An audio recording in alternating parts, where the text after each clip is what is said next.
আমরা বিগত সময় অনেকগুলো গণ অভ্যুত্থান দেখেছি, অনেকগুলো, সেটা 52 সালের যে ভাষা মাতৃভাষা দাবিতে যে আন্দোলনগুলো করেছিল পাকিস্তান হানাদার বাহিনী, 144 ধারা মানে জারি করার পরে এদেশের ছাত্ররা তখন কিন্তু 144 ধারা ভঙ্গ করে তাদের দাবি আদায় করেছে।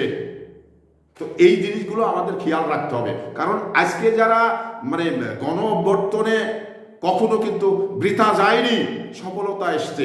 ঠিক আপনি 71 সালে দেখেছেন, আপনি 90 সালে দেখেছেন, আপনি 2024 সালে দেখলেন, এখানে আমাদের দৃষ্টান্ত হয়ে আছে এই সব গণ অভ্যুত্থান। তো এখানে আবারও মানে যারা একটি নিষিদ্ধ ঘোষিত জঙ্গি সংগঠন আবার ওই যে পুনর্বাসন করার জন্য যারা চেষ্টা করছে, যাদের আত্মীয় আওয়ামী লীগ আত্মীয় হয় এবং বন্ধু হয়, তাদের মানে জ্ঞাতার্থে আমি বলি আপনারা ক্ষমা খায় এই ধরনের পরিকল্পনা মাথায় নিয়ে আসবেন না, কারণ এই সমস্ত পরিকল্পনাগুলো আর বাস্তবায়ন করতে পারবেন না। কারণ বাংলাদেশের মানুষ আপনাদের আওয়ামী লীগকে মানে চিনে ফেলেছে, আওয়ামী লীগকে জানে।